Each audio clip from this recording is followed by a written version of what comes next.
Okay, this brings us, is it recording? Yeah. This brings us to the discussion about what does redemption mean and how does redemption happen and what is the part that comes from above, in other words, from circumstances outside the person, and what is the part that a person has to contribute on their own. And we're going to come at it from an interesting angle, which is the difference between the two ingredients that we eat at the Seder. So at this Passover Seder, the way we celebrate Passover, there's two primary ingredients, and that is the matzah and the wine. And as we know that there are 3 matzahs and there are 4 cups of wine. And analyzing the spiritual meaning of what is the bread and what is the wine and what is the number 3 and what is the number 4, this will get us to the discussion of the deeper meaning of spirit of redemption and how it comes about. So we begin the journey in the beginning of the parsha. In the beginning of the parsha, there are what they call, the sages call the 4 expressions of redemption, which, as we will see, is really the reason why we have the 4 cups of wine. In fact, the idea to the commandment or the custom, I guess it's a rabbinic commandment, the commandment to have 4 cups of wine during the Seder is not biblical. It's not in the Torah. The Torah says you have to eat bitter, you have to eat matzah. You also have to eat a Paschal sacrifice and the bitter herbs, but that's another story. You have to eat matzah. The wine is a rabbinic addition. So hopefully we'll address that as well. But in any case, why did the rabbis say you have to drink 4 cups of wine? I mean, I get wine. Wine, the rabbis introduced to almost every ritual, every Shabbat, the sanctification of Shabbat, for example, the Kiddush. So biblically speaking, the commandment to sanctify the Shabbat is through saying words, through talking, by mentioning the holiness of Shabbat, the blessing, but not the wine. The wine is a rabbinic introduction. The same thing with for a wedding. A wedding, we make the blessings of the wedding over a cup of wine. That's rabbinic. So the rabbis are into introducing wine to the religious ceremonies. But in any case, here we have 4 cups of wine because the Seder, there's a lot going on, so there's different themes. So every theme within the Seder is celebrated with a cup of wine. So where do the 4 cups of wine come from? So as we will see, the sages say that if you open up, I'm going to open it up right here. If you open up the beginning of our parsha, God comes to Moshe and says, well, it's in the middle of a conversation from last week's parsha, but God tells Moshe that he heard the cries of the children of Israel, and therefore he's going to redeem the people. If you look at verse 6 and 7, you will see that there are 4 expressions of redemption. Therefore, say to the children of Israel, I am the Lord, and I will take you out from under the burdens of Egypt. So take you out is one expression of redemption. I will save you from their labor. B'hitzalti, I will save you. That's number 2. I will redeem you with an outstretched arm and with great judgment. So that's so far 3, right? We have take you out, save, and redeem. And finally, in verse 7, we have the 4th expression of redemption. I will take you to me as a people, and I will be a God to you, and you will know that I am the Lord your God. Okay, so we have 4 expressions of redemption. So the sages say the reason why we have 4 expressions of redemption is because there are really, the reason why we have 4 cups of wine, the reason why the sages instituted, at least according to some opinions, that we have 4 cups of wine is to commemorate these 4 expressions of redemption. Now, of course, the question becomes, if you're going to commemorate if you have 4 cups of wine instead of for 4 expressions of redemption, why 4 cups of wine? Why don't we say you have 4 matzahs? No. Matzahs have to be 3. Cups of wine 4. How come? So that's the question that brings us into the deeper discussion of what does 3 represent, what is 4, what is matzah, what is wine, and how the process of redemption needs both. And maybe it can be explained also about the broader concept of relationship with Hashem. So we'll see if we get there. We'll see how far we get. So that is by way of introduction. And now we will open up the talk. I'm going to share the link, and we could begin the journey.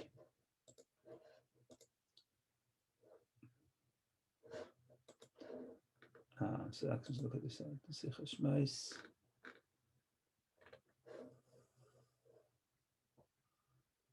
Okay,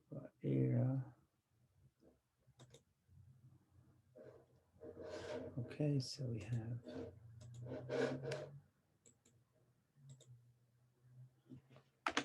okay, there's the chat, and here we have the shared screen, and we begin. We'll jump right in, see how far we go. We may skip around a little bit to get to the core, depending on the time. We'll see how that goes. So we begin. Our sages state that the 4 cups of wine which are ordained to drink on Passover night correspond to the 4 promises of redemption stated at the beginning of this week's Torah reading. I will bring you out, I will deliver you, I will redeem you, and I will take you. So we have 4 expressions of redemption, which is why we have 4 cups of wine.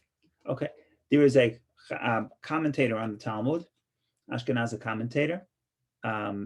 He asks as follows. He says, Mordechai questions, extending that logic, shouldn't the 4 matzahs be required? In other words, why 4 cups of wine and why not 4 loaves of bread? Since eating matzah on Pesach is a scriptural commandment, recalling that our ancestors were redeemed from Egypt, it would seemingly have been more appropriate to ordain taking 4 matzos at the Seder in correspondence with the 4 promises of redemption, right? It's interesting. The 4 promises of redemption are biblical. They're in the Torah. So you would expect that the Torah is alluding to it. So maybe the matzah, which is biblically mandated, should have 4 matzahs, whereas the cups of wine, that's just rabbinic. It has nothing to do. It's not from the Torah itself. So therefore, the Mordechai says no. So therefore, the 4 cups of wine cannot be corresponding to the 4 expressions of redemption in our parsha. If that were the case, we should have 4 loaves of bread. So he offers an alternative reason why we have 4 cups of wine. And he says as follows, Mordechai continues, for this reason, there are commentators that explain that the 4 cups correspond to the 4 cups of salvation. In other words, if you look through the book of Psalms, 4 times does it say, I raise a cup of salvation, the term cup of salvation. So here we have 4 times where the word cup is used for salvation. So therefore we have 4 cups. So that's his interpretation. The problem is that he's only a minority opinion. Everybody else believes that the 4 cups of wine correspond to the 4 expressions of redemption. So we're back to the original question, right? And why does he say that? In other words, because of this difficulty, Mordechai mentions these commentaries interpret the 4 cups of the Seder as corresponding to the 4 cups of salvation, which are not related to bread. Because there, like I said, in the book of Psalms, it says 4 cups. It says the term salvation in relation to cups. So that has nothing to do with bread. And not to the 4 promises of redemption, which could also be seen as related to matzah. Nevertheless, the difficulty raised by Mordechai must be resolved according to all authorities, and particularly according to the above-mentioned reasoning that is cited by the Alter Rebbe as halacha on the Shulchan Aruch, that the 4 cups correspond to the 4 promises of redemption. So we're saying we have 2 problems. Number one, what about the opinions who believe that the 4 cups of wine correspond to the 4 expressions of redemption in our parsha? What's relevant to the Rebbe is that the Chabad, founder of the Chabad movement, Rabbi Shneur Zalman, in his code of law says that is the reason. So that's our custom. That's the reason. When we drink the 4 cups of wine, we understand that to commemorate the 4 expressions of redemption. So if that's the case, hence the question, why 4 cups of wine? Why not 4 why not 4 loaves of bread? Why not 4 matzahs? Now, there is a practical reason why we have 3 matzahs and not 4 matzahs. There's a practical reason. But what we're going to say, in addition to the practical reason, there has to be a spiritual reason as well, because it's not just technical, and nothing in the Torah is just technical. There's always a deeper reason. What's the technical reason why we have to have 3 matzahs? So every Shabbat we have 2 loaves of bread, lechem mishnah, double portion. So every Shabbat and holiday we have 2 loaves. On Passover we need a third, and the reason why we need a third because on Passover there's a unique idea that we're supposed to recite the story of Passover connected with what the Torah refers to lechem oni, bread of poverty.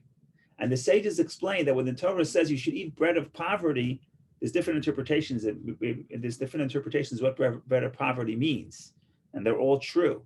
One of the interpretations are that you can't have what they call rich bread. Rich bread would be matzah with egg, matzah with spices. We have bread of poverty, which only has 2 ingredients, water and flour.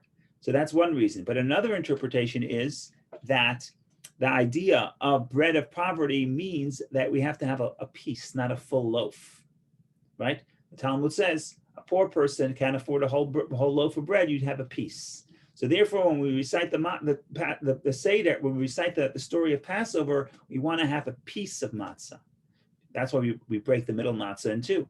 But the problem is we need two full matzahs because that's the obligation of every Shabbat and every holiday. So what we do is we do 2.5. But to do 2.5, we have to start with 3. So that's the technical reason. But the Rebbe is going to say, no, technical reason is not enough. There has to be a spiritual reason.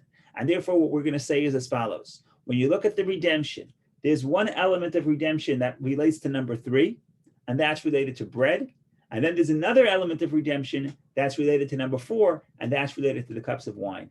And therefore, everything fits. How that all works out and how all the pieces of the puzzle fall into place. But now we have to stick around for a little bit. So let's read this inside, and we'll see where we get to. So here we go. Okay, so we start with the technical. The halacha is that 3 matzot are required for the Seder. The rationale is that 2 whole matzot are required over which to begin the meal, as on other festivals. In other words, every festival you have to have two loaves of bread, 2 matzahs, 2 loaves of bread, in this case, 2 matzahs. And 1 additional broken matzah, recalling the bread of affliction. Lechem oni, could see bread of affliction, bread of poverty.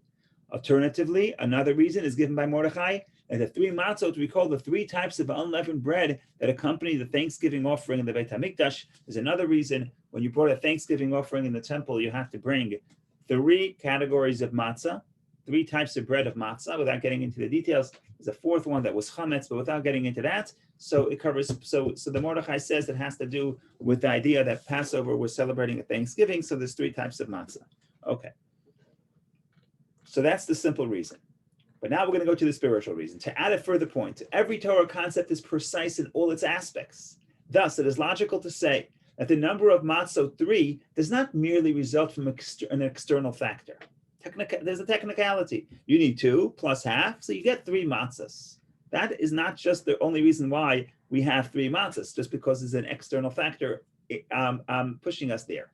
Rather, just as the number of cups of wine, 4, is integrally associated with the cup's allusion to the 4 promises of redemption, so too the number of matzot is integrally associated with the rationale of eating matzah in general, to recall that our ancestors were redeemed from Egypt. In other words, number 4 is associated with the 4 expressions of redemption. Number 3 is also must be connected with the theme of redemption.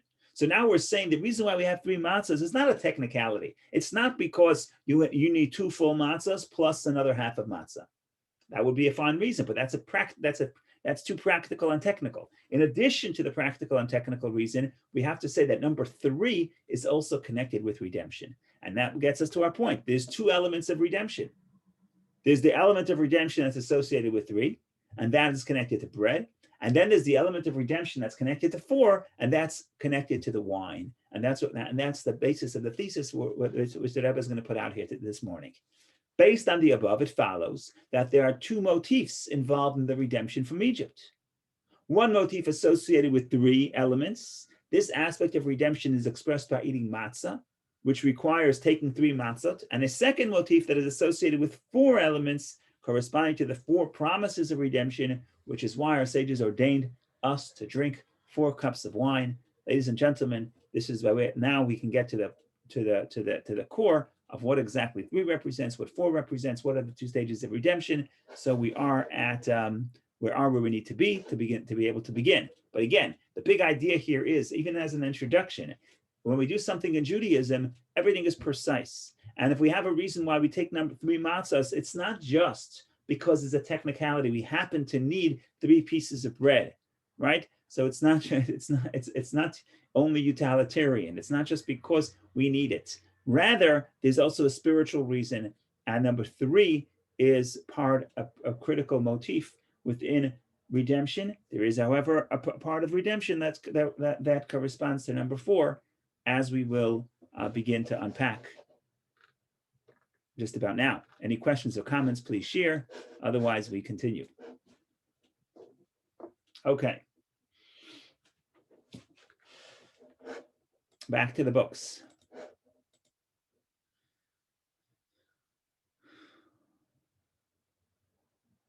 2 stages in leaving Egypt. Okay, let me just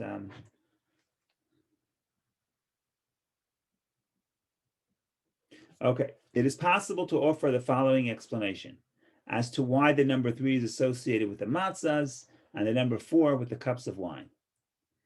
As is well known and explained in Torah literature, the Jews were not worthy of redemption at the time of the Exodus. Their spiritual state had declined so drastically that had they remained in Egypt for another moment, they would have been entirely submerged in the impurity of Egypt, in the 50 gates of impurity, a state from which redemption would have been impossible. It was only that in the blink of an eye, before they reached that stage, God took the Jews out of the impurity of Egypt. The King of Kings, the Holy One, blessed be He, revealed Himself to them and redeemed them. It can be explained that this is the meaning of the concept that the exodus from Egypt was consummated only at the giving of the Torah. Only then did their impurity depart in a complete sense. Okay, so what is the Rebbe saying here? We're saying here as follows. When you look at the redemption, it's not just a physical redemption from bondage, but it's also a spiritual redemption from the unholiness of Egypt. Now, why were we redeemed? We weren't necessarily redeemed because we were so spiritual and so worthy of redemption. To the contrary, according to the Torah literature, we in fact were submerged in idol worship, and we were submerged in the culture of Egypt, and we were not holy at all. We were almost completely within the realm of unholiness, and what the Kabbalah refers to the 50th gate of unholiness. We had 49 gates of unholiness. We were almost at the 50th gate. And that's why God has to interfere. God has to come and pull us out of Egypt, because we are not worthy of redemption on our hand. We can't do it alone. Not only we can't do it alone, but we're also not worthy of redemption. Now, here's a big idea. This is why, if we go back, see if we can go back. Yeah, we have to go back. If we go back to the 4 expressions of redemption that we mentioned, you will see something interesting. You'll see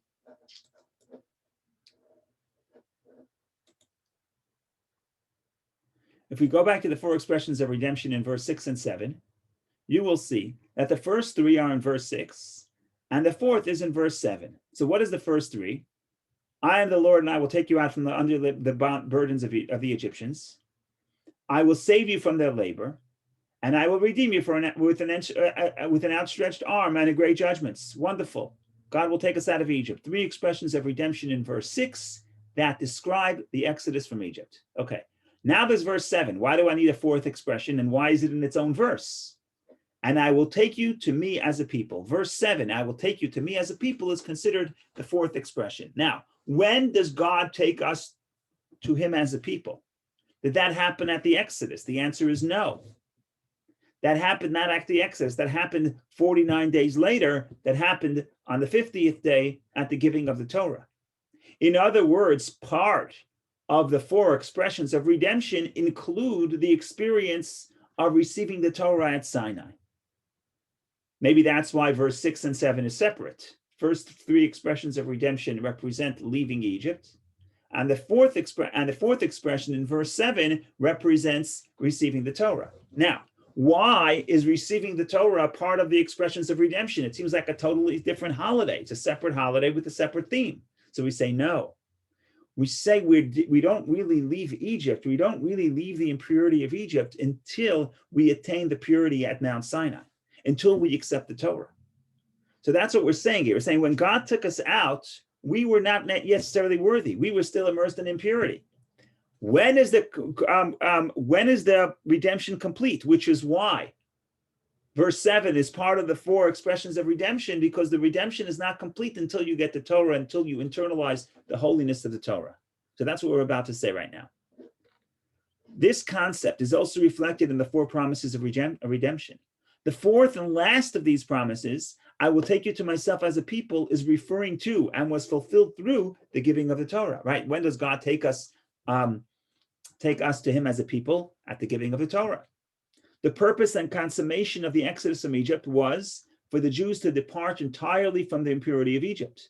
This was accomplished during the days between the exodus and the giving of the Torah, when they prepared themselves to receive the Torah, refining themselves until they were befitting of the title of holy nation. So now we're saying a big idea. We're saying, how do we ultimately conclude and complete and reach the the ultimate goal, on the ultimate perfection of the Exodus. That happens at Sinai. But what happens before Sinai? Why is Sinai 49 days later? The reason why Sinai is 49 days after the giving of the Torah is because it takes time for the people to refine themselves. It takes time for the people to meditate, to prepare spiritually. And when they prepare for the giving of the Torah, that's how they leave the spirit of holiness and become worthy of receiving the Torah. In other words, there's only so much that God can do for us.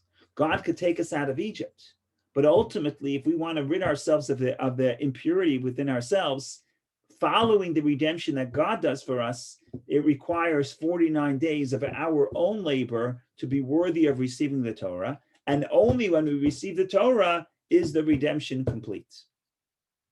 Okay, go ahead, Vicky. You can't hear us. I had a question. So when we were redeemed, the Jewish people were redeemed, they didn't know where they're going, right? They just redeeming from Egypt with no goals put in front of them. Why they doing? So they're redeeming from, not to, right? Right. Or yeah. did anybody know? It's very interesting. It's very interesting. It's a question because it's very interesting. It's not clear who says what and who knows what. Clearly, when Moshe goes to Pharaoh, and in this week's Parsha, he goes many times to Pharaoh, and he says, send the people so they can serve me in the desert. And also Moshe at the burning bush, God tells Moshe, take the people out of Egypt. When you take them out of Egypt, they will serve me on this mountain. So in other words, at Moshe, certainly Moshe and Pharaoh, I presume the people also, know that we're going out of Egypt to serve God on this mountain, to serve God at Mount Sinai. When Moshe speaks to the Jewish people, if I'm not mistaken, usually what he tells them is not about Sinai. He tells them about the ultimate goal. The ultimate goal is the entering of the land of Egypt, of Israel. So he says, I'm going to take you out of Egypt and bring you to the land of Israel. But I would imagine that if Pharaoh knows we're going to go serve God in the desert, then the Jewish people will know that too. So the bottom line is, even if Moshe is talking, I think they're not on this, when they're in Egypt, they're not really on the spiritual level to start thinking about the next stage serving God. That is a process, and it's a process that the people have to engage in. And therefore, it seems to me that the first thing we do is we get them out of Egypt. And we say, yeah, we have a vision of eventually they come to the land of Israel. Once they leave is when they start thinking about serving God, and 49 days of preparation to the giving of the Torah. And that's their own participation. Thank you. So basically, they may have some general idea that they're going to be serving God, but they didn't know anything about Torah, giving of the Torah, and all the details. Right. In other words, they may have some information. I don't know about the details. Correct. Thank you. Now, according to the rabbinic tradition, very soon after, maybe even immediately, when they leave Egypt, Moshe says, we're going to get the Torah, and that's when they start counting. And that's why we count 49 days. We have a mitzvah of counting the Omer to commemorate their counting. And their counting is actually preparation. But in any case, what I'm trying to say is that only happened, that could have happened at the moment of Exodus. Meanwhile, God is telling Moshe months in advance to tell Pharaoh, let my people go, and they will serve me in the desert. Right? The Jewish people, I don't know how much, it's hard to know exactly what Moshe told them, what didn't. Okay. Now after this whole speech about these two parts, this God takes us out of Egypt. And then there's the 49 days where the people have to practice and prepare and refine themselves to be worthy of the holiness of becoming considered a holy people. Now we could think about what does this have to do with the 3 matzahs and the 4 cups of wine. And here we go. We come full circle, and I think we will finish once we finish this chapter. We come to a full idea, and then we can go further if we want to delve deeper. But even if we don't delve deeper, when we finish this point, we'll have a full concept. Always remember to plug into the source, which is what we have to do now.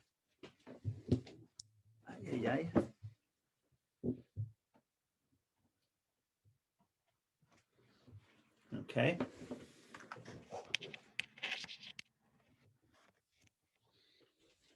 Here we go. Okay.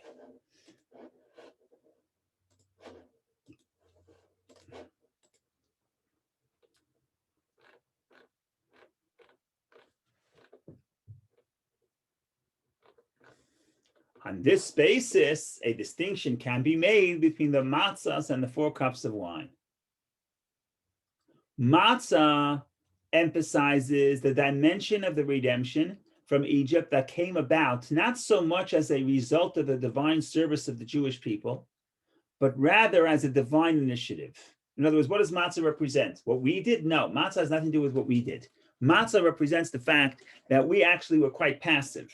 God intervened, brought us into Egypt, brought us out of Egypt, and did so quickly. So let's read.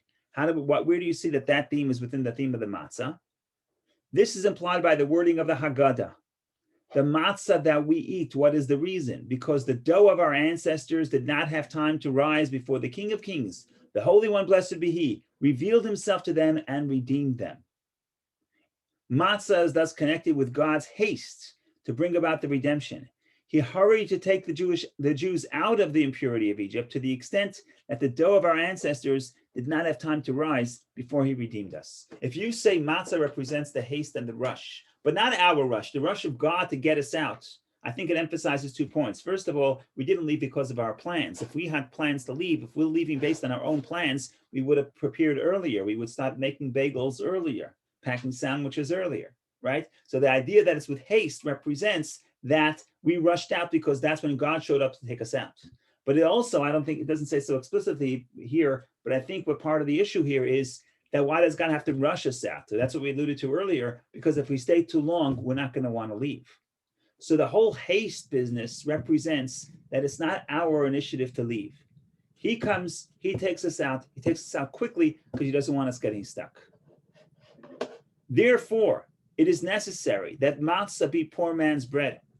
Our sages state the classification of one as poor is dependent solely on the person's dearth of knowledge. In other words, the sages say when you say ani, when you say poverty, what does poverty mean? Does poverty mean you don't have money in the bank? Or does poverty mean that a person lacks knowledge? If you have knowledge, you have spiritual wealth. If you have no knowledge, you're living in spiritual poverty. So what the Rebbe is going to say now, when the sages say that matzah must be bread of poverty, can't have any taste, you can't have any ingredients, you can't have any taste in it, you can't have salt, you can't have garlic, you can't have eggs. The matzah of you can have that all Passover, but the matzah of the Seder, the matzah that you're going to fulfill the obligation to eat matzah on the night of Passover has to be bread of poverty, just bread and water, no taste.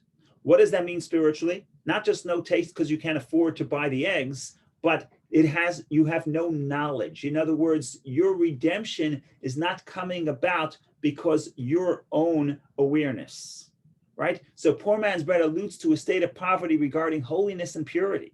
To put it simply, a poor man's bread has no flavor, in contrast to leavened bread or rich matzah. Rich matzah means bread and water that is not leavened, so it's not chametz, but it has other ingredients.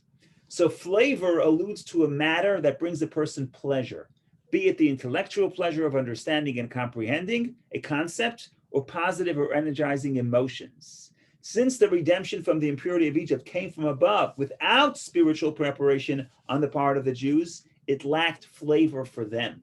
What does it mean, spiritually speaking, to eat matzah that tastes good? Tastes good, it's funny, in Hebrew, the term ta'am literally means taste, but it also means reason. Because if you understand something, you taste it. It tastes good, it's enjoyable. So if I am in a state of spiritual wealth, then I have taste.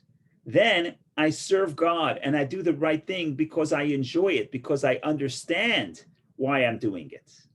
It's coming internally. It's enjoyable and pleasurable for me, either because I understand it or because I feel it. That's a state of spiritual wealth. Spiritual poverty has no taste. What does it mean it has no taste? Why am I doing this? Why am I doing the right thing? Not because I understand that it's good, not because I feel it's good. I'm just doing it because God is pulling me out of Egypt, telling me to do so. So in other words, when you say that you have to eat matzah that has no taste, that's bread of poverty, what you're telling me is this represents the state of the Jews at the time of redemption, where their own personality, their own understanding, their own perspective, and their own emotions are completely out of sync with holiness and godliness. And therefore, they don't really enjoy or understand or appreciate what they're doing. So for them, the experience of serving God is tasteless. Tasteless means there's no pleasure.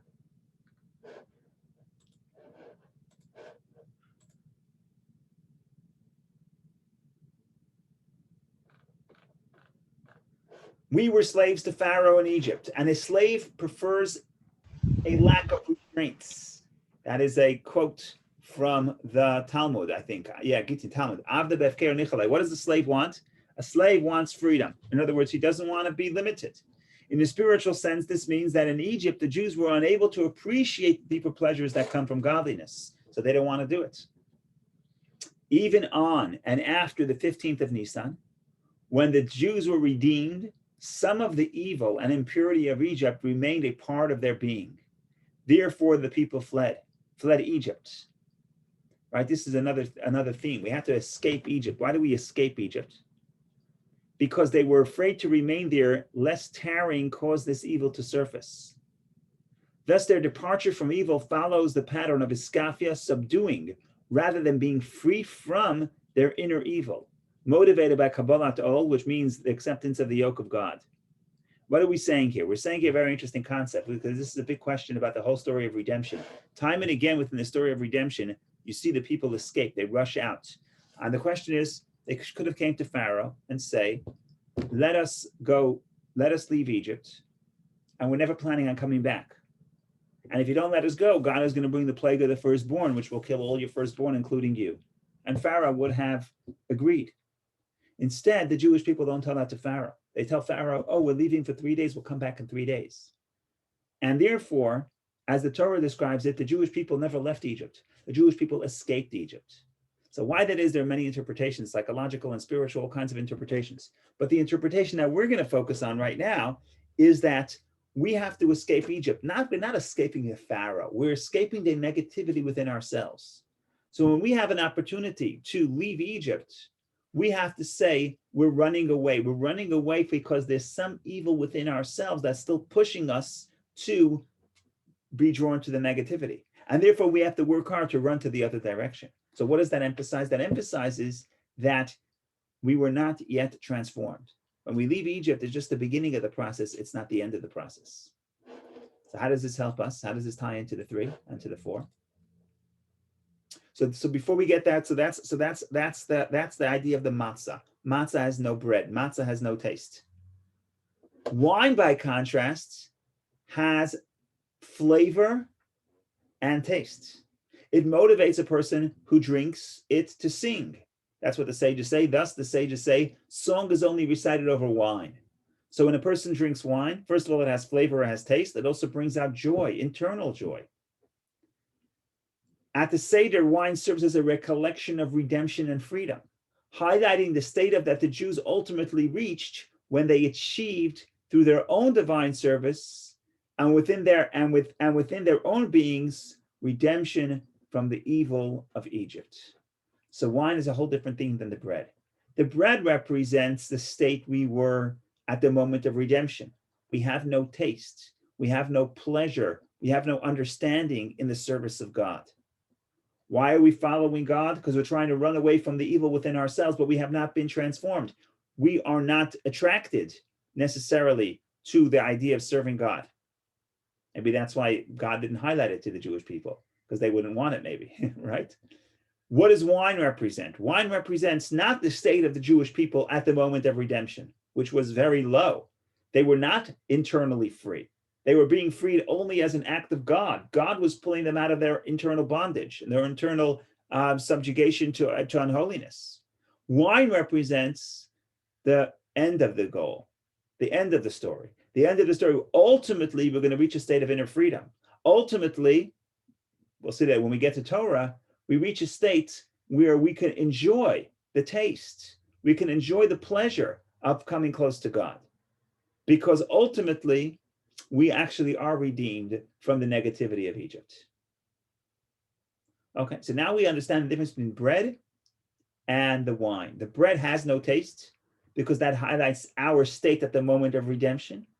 The wine has taste and represents joy and has pleasure, And that represents the goal. The goal of the redemption is only the beginning of the process that will ultimately lead us to the point where we enjoy the spiritual connection to God. And that's associated with the number with 4, as we will see. So now we're going to explain why there were 3 matzahs and 4 expressions of redemption. And almost everything is going to fit. Later on, we're going to look at the actual number 3 if we have time. So we'll see. Okay. On this basis, it is possible to understand the difference between the required number of matzot, 3, and the required number of cups of wine, 4. So now we're going back to the 4 expressions of redemption. Within the 4 promises of redemption, there is a difference between the first 3 and the 4th. As we pointed out earlier, we'll point it out again. The first 3 promises, I will bring you out from under the burdens imposed by Egypt. I will deliver you from their labor, and I will redeem you with an outstretched arm and awesome judgment, are all aspects of redemption that were fulfilled immediately upon the exodus from Egypt because they came from above, being manifestations of God's power. Right? I'm going to turn the screen. We're going to go to the verses, verse 6. Everything in verse 6, all the promises of verse 6 happened at the moment of redemption. Therefore say to the children of Israel, I am the Lord, and I will take you out from under the burdens of the Egyptians, and I will save you from their labor, and I will redeem you with an outstretched arm with great judgment. All that happens at the moment of redemption. Back to the talk. By contrast, while God is also the subject of the 4th promise, I will take you to myself as a people. Nevertheless, the fulfillment of that promise was dependent on the divine service of the Jewish people. They had to be worthy of God taking them out as his people. As explained previously in the most complete sense, this took place only at the giving of the Torah. When did we become God's people? When does the 4th expression of redemption be fulfilled? At the giving of the Torah after our preparation. For this reason, there are 3 matzot corresponding to the first 3 promises of redemption, because matzah emphasizes the redemption that comes from God. And the first 3, God does. God takes us out of Egypt, but God doesn't create that internal transformation. There are 4 cups of wine to highlight the dimension of redemption that is brought about by and internalized within the divine service of the Jewish people. By contrast, there are 4 cups of wine. So there are 3 matzahs that represent the first 3 expressions of redemption. The first 3 expressions of redemption is what God did. If God did it, we don't have any taste. We don't have any pleasure. It doesn't come internally from us. But then by contrast, there are 4 cups of wine to highlight the dimension of redemption that is brought about by and internalized within the divine service of the Jewish people. Therefore, the 4 cups also reflect the 4th promise of redemption. I will take you to myself as a people, which, as we explained, happens when the Jewish people prepare and are worthy of this revelation. For this reason, the scriptural mitzvah of Pesach night is only eating matzah and not drinking the 4 cups of wine.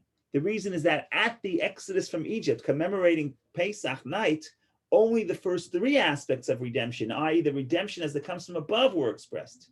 It was not until the giving of the Torah that the 4th dimension was fully achieved. So this is actually beautiful. Why is it, if drinking 4 cups of wine is so critical, why doesn't the Torah command that we drink the 4 cups of wine?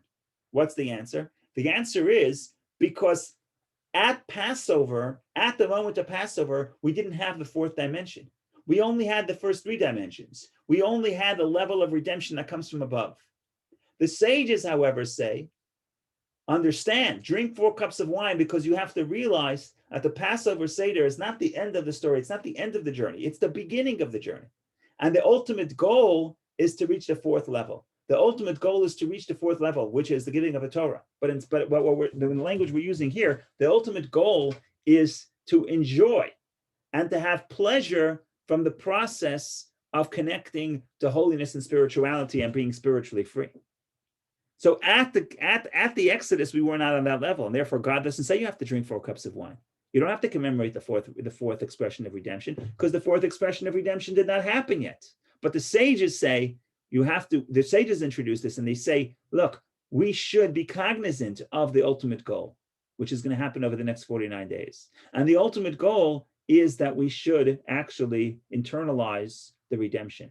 And there's so many additional layers that we can sit and spend time with.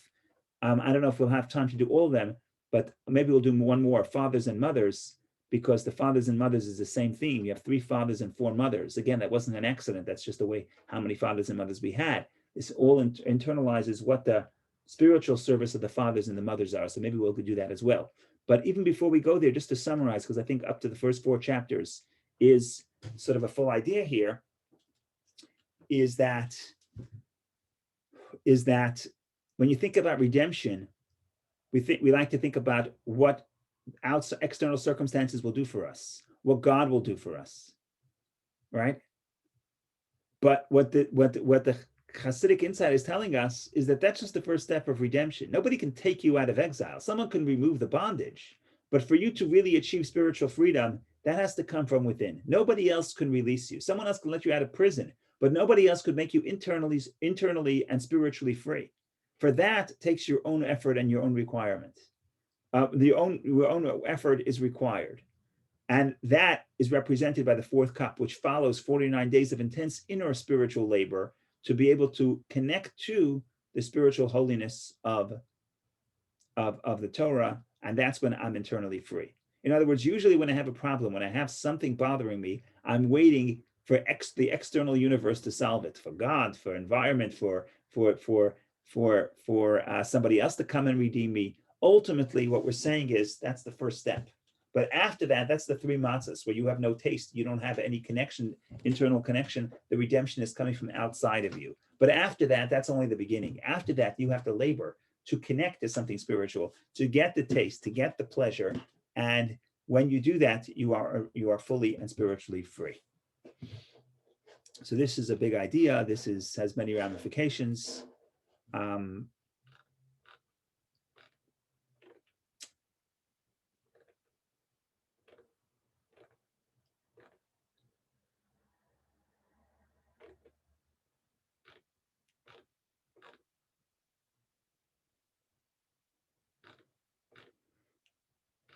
Okay, number 4, maybe we'll do it. It's a little Kabbalistic, but we have a few more minutes. Maybe we'll go for it. A little Kabbalistic here. What we're going to try to say is that in general, based on Talmudic principle, number 3 represents the giver. Number 4 represents the recipient. Why that is, we'll get to that in a second. So where do you see that in here? You see here, in other words, within the giver is 3 dimensions, and when the recipient receives it is the 4th dimension. So when we think about, in this context, God giving us something, God giving us the gift of freedom only has the first 3 dimensions. When we work to refine ourselves to connect to the gift of freedom, that's the 4th dimension. So that's why we're connecting it not just to taste and not taste. It's not just the technicality that the first verse 6 happens to have 3 expressions of redemption, and verse 7 has a 4th. It's not just the technicality, but mystically speaking, the number 3 represents the aspect of the giver, and the number 4 represents the aspect of the recipient. Why that is exactly, why there are 3 dimensions within the giver, he doesn't elaborate at this point, but there's the footnotes. Maybe we'll get to that one day. But this it begins with a piece of Talmud, so it's interesting. Let's take a dive. Not sure how well we'll understand it, but let's take a dive. Here we go. On a deeper level, the inner connection of Matzot with the number 3 and the cups of wine with the number 4 can be explained as follows. The Hebrew letters also serve as numbers. The difference between the numbers Gimel, 3, and Dalet, 4, is reflected in our sages' association to those letters. So the sages and Talmud Tractate Shabbat, there's a whole idea of what the names of the letters represent and what they mean. And the letters, the 3rd and 4th letter of the alphabet, Gimel and Daled, come from the words Gomel, Dalim, giving to the poor. So number 3 represents giving, and number 4 represents the pauper receiving the flow from the giver. So the giver is 3, the recipient is 4. Show kindness to the poor. Gomel Dalim. Gomel, as they say, I translate show kindness, really give to the poor. The Gimel 3 is associated with Gemul, the giver, while the Dalet 4 is associated with the Dal, the poor, i.e. the recipient. These concepts are also expressed by the very numbers 3 and 4. As explained in Hasidic interpretations, you see here, there's a whole list of sources. When beneficence, whoa, nice word, beneficence, when the hashpah, when the thing being given, when the beneficence exists in the potential state within the mashpia, within the giver, the one who gives, it has three dimensions. Because within yourself, I don't remember exactly the dimensions, but within yourself, you have an idea. So you have the idea the way it is in potential. You have the idea the way you understand it. And then you have the idea the way you prepare to express it. So those are three dimensions within yourself. When, however, it is received by the recipient, a fourth dimension is added. The recipient's space and his vessels that previously existed merely in potentia. Hidden with it the beneficence of the mashpia desires to convey. So I have an idea I want to convey. Okay, so that I have three stages within myself. Then I give it to you. When I give it to you, there's a fourth dimension introduced. Because when you receive it, you're not receiving it the exact same way that I receive it. You express it in your own words. You express it, you put it into your own context.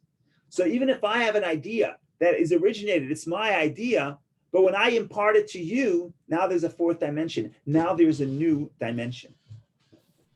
And that's what he says in the bracket. He says, when you understand it, you have your own way of expressing it. To illustrate with an example, letters are the conduits, recipients, used to express an intellectual concept. Every concept has letters through which it is expressed. Nevertheless, as the concept exists in and of itself, before a person comprehends it with the vessels of his mind, these letters are not manifest. All that is felt is the intellectual content, the light of the idea.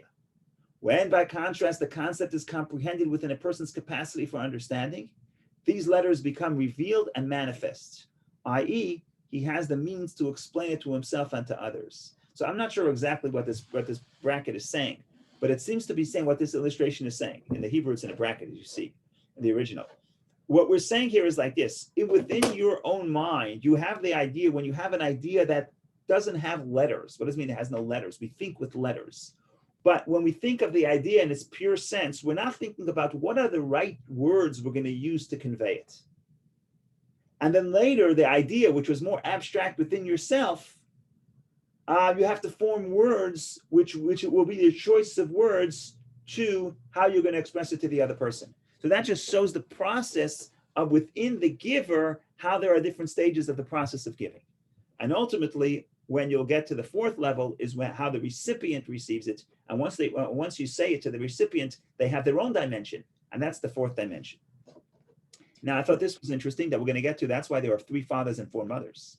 Go ahead. Can you say what the 3 dimensions are before the fourth again? I don't know what they are. I don't know what they are. It seems to be saying that there is the idea before you have letters. In other words, we always think with letters. You can't think without letters. But sometimes when we think, we're not focused on the letters. In the language of the Kabbalah, what happens is the letters are not felt because of the dominance of the light. When, however, you have to explain something to somebody else, you have to actually find the letters to explain the concept that you feel. It's almost like you see it. You don't need letters to think of it to yourself. You don't need the exact words to say it to yourself. But when you have to explain it to somebody else, all of a sudden you have to find the letters. So I don't know. I don't think here he discusses all 3 levels, but I think this is an example of the same idea has to change within the giver even before the giver gives it to the recipient. There's the way I think of it in myself in the abstract sense, and then there's the way you find letters to crystallize to be able to express it to the other person. So the short answer is I don't know what the all 3 is. Thank you. But in any case, what we're saying is that the 4th dimension represents, and remember, it's going back to a Talmudic concept, because the Talmud says Gimel, Dalet, 3 and 4 represents giving to the poor, right? The poor means the recipient. In that sense, I'm poor. It doesn't mean I'm poor. It means in regard to what you are giving me, I am poor because I need you. Maybe I'm giving you something else. So in that regard, I'm rich and you're poor. But if I have to receive from you, in that sense, I am poor and you're the giver. And so you have 3 dimensions of that concept within yourself. Once you give it to me, I introduce the 4th dimension. And the 4th dimension, you, the giver, could never create, right? Because you can never understand it exactly the way I will. Everybody has their own perspective.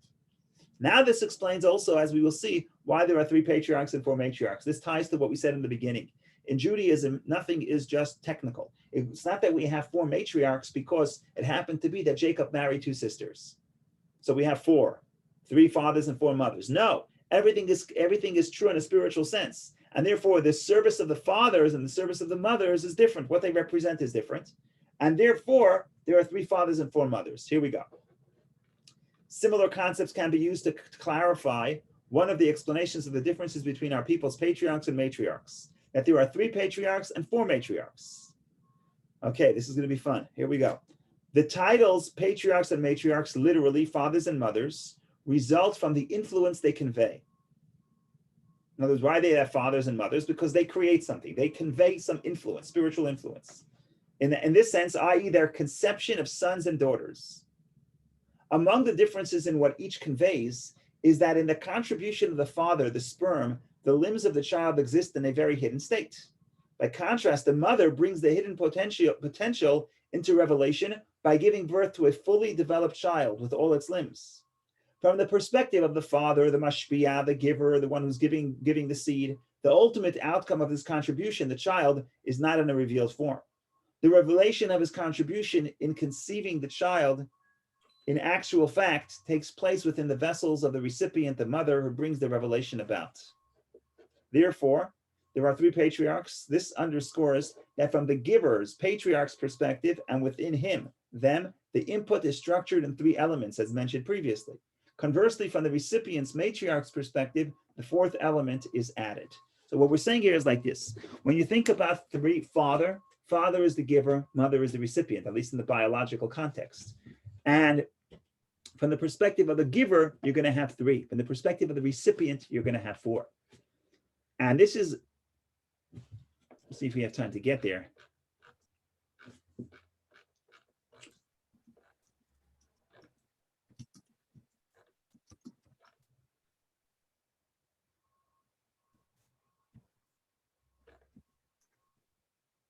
Let's read a little bit more of 6. It'll be fun.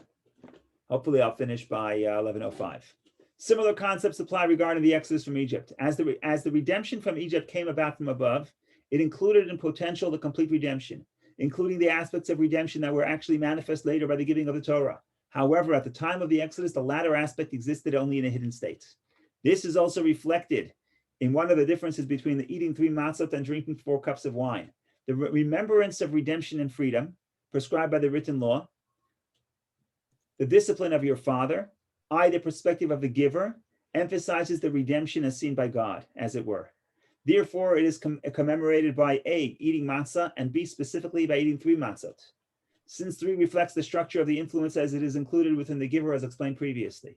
The sages, though, whom reveal the oral law, the instruction of your mother, i.e. the perspective of the recipient, made an addition, ordaining that the remembrance of redemption and freedom enable the redemption to be appreciated from the perspective of the recipient, the Jews. Therefore, the remembrance involves drinking wine, a beverage with flavor, and B, drinking specifically 4 cups. Okay, we have enough pieces of the puzzle to put it all together. Let's put it all together. So this is premised on a verse that the Torah says, the Kohelet, King Solomon says, Shma b'ni musar avicha, listen, my son, to the rebuke of your father, and do not abandon the Torah of your mother. So you have the Torah of your father and the Torah of your mother. What does that mean? So the sages explain that the written Torah is the Torah of your father. The written Torah, the Bible. The Bible is the Torah of your father. The Torah of your mother is the rabbinic interpretations. Why? Because just like in the father-mother relationship, biologically, the father gives the seed and the mother expands it to a child. The Torah works the same way. The Torah says, this is the commandment. But what are the parameters of the commandment? How is it understood? How is it applied? How do you get from a specific verse to a full body of law? That is introduced by the Torah of your mother. That is the oral Torah, where the mother, the Jewish people learning the Torah, are the mother that expand the seed, the kernel that comes from the father. That's a beautiful metaphor. Now let's think about this. That's why when you want to talk about the Torah is the perspective of the giver. The Torah is the perspective of God. God says, when you want to commemorate the Exodus of Egypt, how do you commemorate the Exodus of Egypt? Which Exodus of Egypt, as it is from the perspective of God, is what God does for us. What God does for us, first of all, there are only 3 matzahs. Why 3? Because 3 represents the giver. Now that matzah is not supposed to taste like anything. Why? Because we don't appreciate the redemption yet, right? We explained that earlier at length, that the redemption that comes from above, we're just receiving it, but we're not connected to it emotionally. That's the 3 that come from above. The sages say, 1 second, slow everything down. The sages say, Matzah and number 3 represent what God does for us. But that's only the father. The Jewish people are the mother. We have to introduce the 4th dimension. What's the 4th dimension? The 4th dimension is how the influence from above is received within the people. So now we want to appreciate it.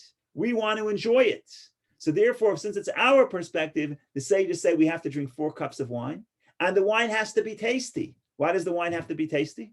Because the sages want to have a good time? No, because taste represents that the people themselves appreciate what's happening here, appreciate the redemption, appreciate the spiritual connection to God. And that introduction can only come through the people, because the people are the ones who introduce the human perspective. And that's everything fits like a glove. It's absolutely unbelievable. It's not that God forgot to mention the wine, so the Jewish people decide to bring wine, right? Because seemingly, what's the problem? If God wanted you to have wine, he would tell you to drink wine at the Seder. If God forgot, why are you adding what God didn't introduce? The answer is God could never tell you to drink wine. Just like you can't tell your child, I want you to enjoy piano. It doesn't work that way. You could get the teacher. You could get them to practice. You could get them to sort of leave the distraction and play the piano. But could you get them to enjoy it? No, that has to come from them.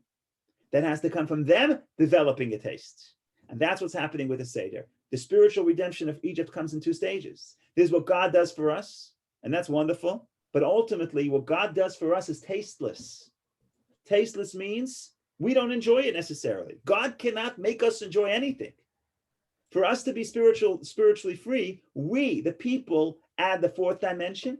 The 4th dimension is, this is a nice speech, but what does it mean to me? How do I appreciate it? How do I enjoy it? And only in the 4th dimension could the people, the sages, introduce the idea of, you know what, we're going to find the taste. We're going to find the pleasure, because only we could decide that what God tells us is pleasurable, because pleasure has to come from within, it doesn't come from without. So this is, I think, an unbelievable idea with a lot of ramifications.